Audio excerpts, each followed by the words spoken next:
오늘 함께 묵상할 성경 말씀은 신명기 11장 18절에서 32절 말씀입니다. 신명기 11장 18절에서 32절 말씀입니다. 오늘은 26절에서 28절 말씀을 읽겠습니다. 내가 오늘 복과 저주를 너희 앞에 두나니 너희가 만일 내가 오늘 너희에게 명하는 너희의 하나님 여호와의 명령을 들으면 복이 될 것이요 너희가 만일 내가 오늘 너희에게 명령하는 도에서 돌이켜 떠나 너희의 하나님 여호와의 명령을 듣지 아니하고 본래 알지 못하던 다른 신들을 따르면 저주를 받으리라. 아멘. 오늘 함께 묵상할 주제는 경계입니다. 본문 신명기 11장까지는 하나님이 이스라엘 백성들과 맺은 언약, 계약의 전반적인 사안들을 포괄적으로 언급하면서 이 언약이 중요하다, 중요성, 이 언약의 득실, 이것을 지켰을 때 혹은 안 지켰을 때의 이야기들을 계속해서 반복해서 설명하고 있습니다.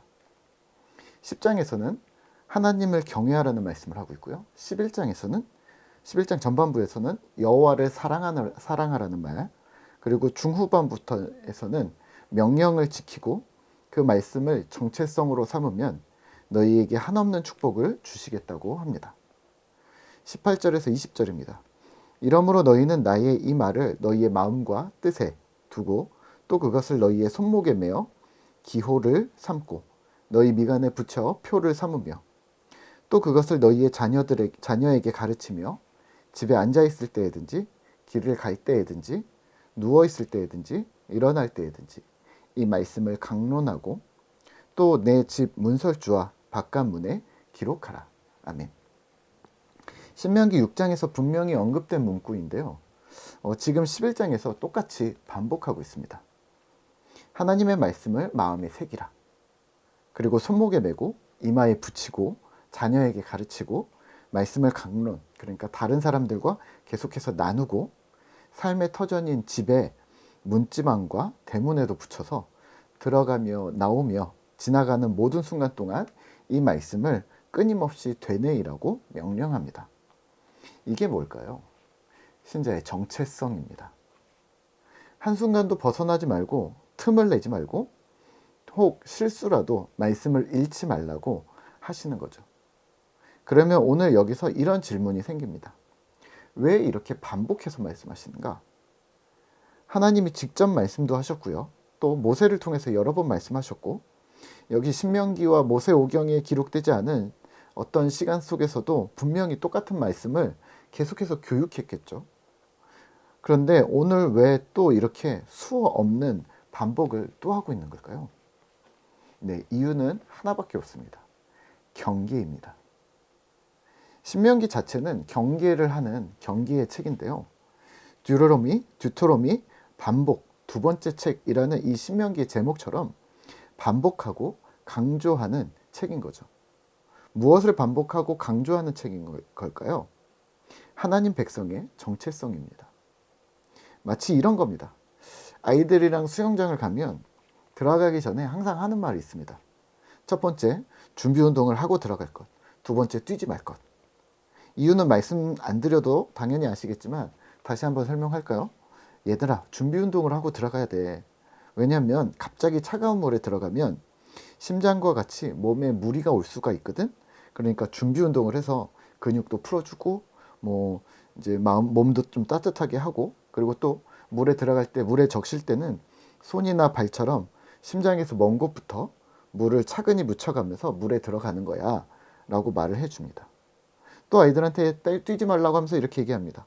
수영장에서는 뛰면 안 돼. 왜냐면 바닥에 물이 곳곳에 있거든. 물을 밟으면 미끄러지는데 수영장 바닥은 딱딱해서 머리가 부딪히거나 혹은 옆으로 넘어져도 손목이나 발목 혹은 다리 이런 데가 다칠 수가 있어. 그러니까 뛰지 말고 조심히 걸어 다녀야 해 라고 미리 주의사항을 주어서 경계시킵니다. 안전사고를 미리 예방하려는 거죠. 자, 그러면 막상 삑 호루라기가 울리고 사람들이 물에 들어가기 시작하면 아이들은 어떻게 할까요? 준비 운동을 할까요? 조심히 걸어서 들어갈까요? 아닙니다. 먹던 음료수를 내던지고 급하게 물 한 병을 챙겨서 뛰어갑니다. 그리고 다이빙을 합니다. 분명히 안 된다고 했음에도 불구하고 사전에 꼼꼼히 확답까지 받았음에도 불구하고 눈앞에서 벌어지는 수영장 물의 찰랑거림은 아이들에게는 엄청난 유혹입니다. 물을 보는 순간 모든 걸 다 잊어버리는 거죠. 오늘 신명기 말씀의 경계가 바로 그러합니다. 왜 신명기에서는 같은 말을 여러 번 반복하고 있는 걸까요? 네, 엄청난 유혹이 다가올 것을 예견하고 있기 때문입니다. 지금 모압 땅에서 모세로부터 마지막 주의사항을 듣고 있는 이스라엘의 다음 행선지는 가나안 땅입니다. 가나안 땅의 우상을 섬기는 이 다신론적인 문화가 처음에는 적대감이나 이질감으로 다가올 수 있겠지만 결국 그들은 자극적이고 매력적이고 빠져들만 하게 만드는 유혹의 요소가 다분한 우상 문화임을 하나님은 알고 계셨던 것이죠. 애굽에서 본 것과 시내산 아래에서 황금 송아지를 만든 것 정도가 이스라엘이 보고 들었던 어떤 우상 문화였다면 이제 가나안 7족속의 다신적인 문화가 이스라엘 백성들에게 줄 엄청난 충격을 예견하고 있었던 거죠. 이후 이스라엘은 계속해서 선택해야 했습니다. 하나님인가 혼합주의인가? 여러 신들 중에 하나인 여호와인가? 아니면 유일하신 하나님 여호와인가? 바알과 맘몬이 지배하는 세속의 매력에 빠져서 정신을 못 차릴 것인가? 아니면 이 세속과의 싸움, 유일신 하나님을 섬기며 신앙을 고군분투하며 지켜낼 것인가? 오늘 우리 역시 마찬가지입니다. 고등학생에서 대학교로 올라갈 때 대학 문화를 접하면서 첫 번째 충격을 받습니다. 세속 문화에 적나라하게 노출되는 것이죠. 계속 막아내는 것으로는 소용이 없습니다. 어떻게 스스로 마음과 믿음을 지켜낼 것인가가 사실은 관건입니다. 대학뿐일까요? 취업을 하면서는 10배 더 충격적입니다. 직장 문화를 접하면서 두 번째 충격을 받는 거죠. 그 이후로 3차, 4차, 5차, 가정, 미래, 건강, 부부, 자녀들, 여기서 받는 이 충격들에 대해서 우리가 더 말할 필요가 없는데요.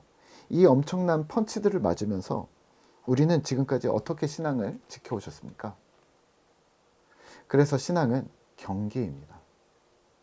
하나님은 세상에 노출될 우리를 이미 잘 알고 계셨습니다. 그리고 경계하셨습니다. 물론 지금도 우리에게 경고하시고 경계를 풀지 말라고 부탁하고 계십니다. 축복과 저주가 사실 우리에게 와닿지 않을 수 있습니다.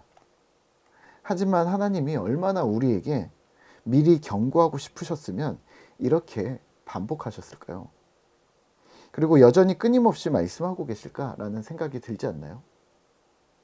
오늘 말씀을 기억하며 오늘은 이렇게 결단하면 어떨까요? 주님의 뜻을 따라 경계하겠습니다. 이런 결단 말이죠. 신자임을 기억하시면서 정체성을 잃지 않으며 주의 백성의 길, 거룩한 공동체의 길을 걷기로 스스로 결심하며 결단하는 신실한 꿈터 공동체 되시기를 기도하겠습니다.